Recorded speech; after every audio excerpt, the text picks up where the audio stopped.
नमस्कार साथियों आज के इस डिजिटल इंडिया के दौर में अगर सबसे ज्यादा इस्तेमाल होने वाला पेमेंट सिस्टम कोई है तो वो है यूपीआई। सब्जी वाले से लेकर मॉल, किराया, बिल, ऑनलाइन शॉपिंग, सब कुछ एक ही क्लिक में हो जाता है। बस मोबाइल निकाला, यूपीआई ऐप खोला, पिन डाला और पैसे ट्रांसफर। लेकिन इसी सबसे तेजी के साथ काम करने वाले यूपीआई में एक रिस्क भी है साथियों, वो है गलत यूपीआई ट्रांजेक्शन का।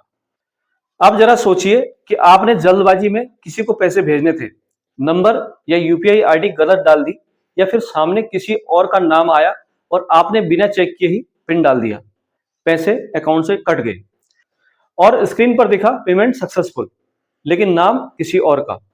यहीं से दिमाग में एक सवाल घूमता है कि अब क्या ये पैसे वापस मिलेंगे या हमेशा के लिए चले गए। अगर आपके साथ ऐसा कभी हुआ है या फिर आप भविष्य में इस गलती से बचना चाहते हैं तो ये वीडियो आपके लिए बहुत जरूरी है साथियों। इस वीडियो में हम स्टेप बाय स्टेप समझेंगे गलत यूपीआई ट्रांजैक्शन होने के बाद तुरंत क्या करना चाहिए, यूपीआई ऐप और बैंक में शिकायत कैसे करनी चाहिए, पैसे वापस मिलने की असली और सही प्रोसेस क्या है, और आखिर में वो जरूरी टिप्स जिससे ऐसी गलती दोबारा ना हो। तो चलिए शुरू करते हैं। सबसे पहले एक बात समझ लीजिए, गलत यूपीआई ट्रांजैक्शन होना आम बात है और इसमें घबराने की जरूरत नहीं है। लेकिन हाँ, आपका रिएक्शन कितना तेज है इसी पर तय होता है कि पैसे वापस मिलने की संभावना कितनी है। उससे पहले साथियों समझ लेते हैं कि यूपीआई सिस्टम काम कैसे करता है, थोड़ा इसके बारे में जानते हैं। साथियों, जब भी आपको यूपीआई ट्रांजैक्शन करते हैं तो वो रियल टाइम होता है, यानी पैसे तुरंत आपके अकाउंट से कट कर सामने वाले के बैंक अकाउंट में चले जाते हैं। हर ट्रांजैक्शन का एक यूनिक नंबर होता है जिसे कहते हैं यूटीआर नंबर, यानी कि यूनिक ट्रांजैक्शन रेफरेंस नंबर। वही यूटीआर नंबर आगे आपके सबसे बड़ी ताकत बनता है, क्योंकि इसी से बैंक पूरे ट्रांजैक्शन को ट्रैक करता है। अब मान लीजिए कि आपने गलती से पैसे भेज दिए। सबसे पहले आपको यह चेक करना है कि ट्रांजैक्शन की स्टेटस क्या है। कई बार ऐसा होता है साथियों कि पैसा कटा दिखता है लेकिन ट्रांजैक्शन पेंडिंग या प्रोसेस में होता है। अगर ट्रांजैक्शन पेंडिंग या फेल्ड है तो आमतौर पर पैसा 24 से 72 घंटों के भीतर आपके अकाउंट में फिर से वापस आ जाता है। लेकिन अगर ट्रांजैक्शन सक्सेसफुल दिख रहा है तब आगे की प्रोसेस शुरू होती है। अब सबसे पहले आपने अपने यूपीआई ऐप में जाकर ट्रांजैक्शन की पूरी डिटेल ध्यान से देखनी है, जैसे यूटीआर नंबर, ट्रांजैक्शन की डेट और टाइम, कितनी रकम गई है और किस यूपीआई आईडी या नाम पर वो गई है। ये सारी जानकारी आपको आगे शिकायत करते समय काम आएगी साथियों। इसके बाद अगला और सबसे जरूरी कदम आपको ये उठाना है कि यूपीआई ऐप के अंदर शिकायत दर्ज करनी है। आज लगभग हर यूपीआई ऐप जैसे गूगल पे, फोन पे, पेटीएम, भीम, सभी ऐपों में हेल्प या सपोर्ट का ऑप्शन होता है। आपको करना यह है कि ट्रांजैक्शन हिस्ट्री में जाना है, उस गलत ट्रांजैक्शन को सेलेक्ट करना है और फिर ऑप्शन चुनना है, pay to wrong person, wrong UPI ID या इनकरेक्ट ट्रांसफर्ड। यहां सबसे छोटा सा रीजन देना होता है और कंप्लेंट सबमिट करनी होती है। जैसे ही आप कंप्लेंट को सबमिट करते हैं तो वो डायरेक्ट आपके बैंक और यूपीआई सिस्टम यानी कि एनपीसीआई के पास चली जाती है।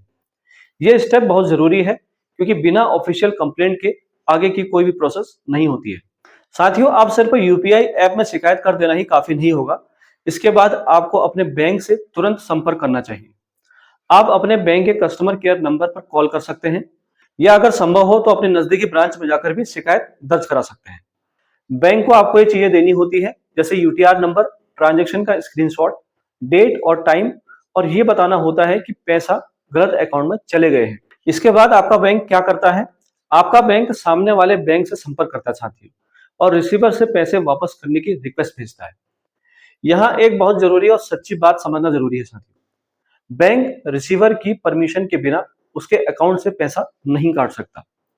यानी अगर सामने वाला पर्सन पैसे लौटाने के लिए तैयार है तभी पैसा वापस आ सकता है।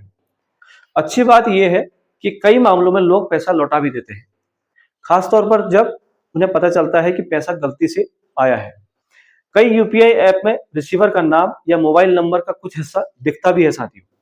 अगर आपको उसका पूरा नाम दिख रहा है तो पोलाइटली अगर कांटेक्ट करने का मौका मिले तो आप खुद भी उनसे रिक्वेस्ट कर सकते हैं कि पैसा गलती से आपके अकाउंट में ट्रांसफर हो गया है।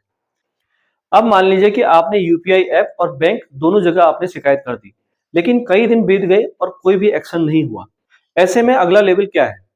अगला लेवल है दोस्तों एनपीसीआई ग्रीवेंस सेल, यानी कि NPCI national payment corporation of India, जो पूरे यूपीआई सिस्टम को ऑपरेट करता है।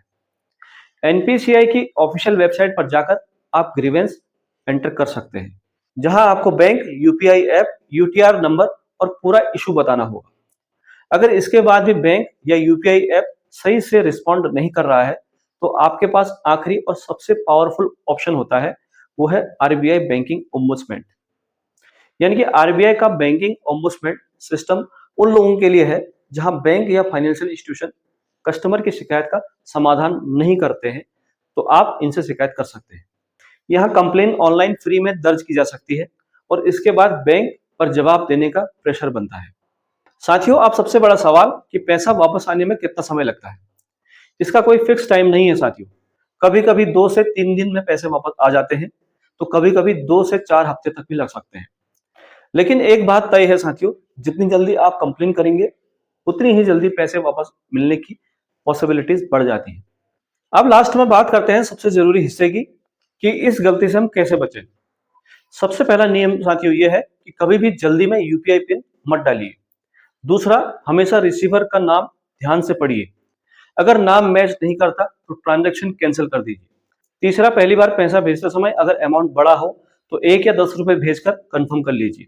चौथा, क्यूआर कोड स्कैन करते समय भी ध्यान रखें कि वो सही दुकान या सही पर्सन का ही हो। और पांचवा, अगर कभी गलती हो भी जाए तो डरे नहीं, लेकिन डिले भी बिल्कुल मत करें। तो दोस्तों, गलती से किया गया यूपीआई ट्रांजैक्शन आपकी जिंदगी की सबसे बड़ी परेशानी नहीं है, लेकिन आपकी समझदारी ही ये तय करती है कि नुकसान होगा या नहीं। अगर वीडियो आपको यूजफुल लगी हो तो वीडियो को लाइक जरूर करें।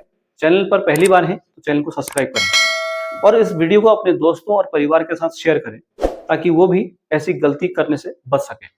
मिलते हैं अगली वीडियो में, तब तक के लिए सुरक्षित रहें और डिजिटल पेमेंट्स समझदारी से करें। तब तक के लिए अपना ख्याल रखें। मैं मिलता हूं आपसे नई वीडियो में। नमस्कार, धन्यवाद।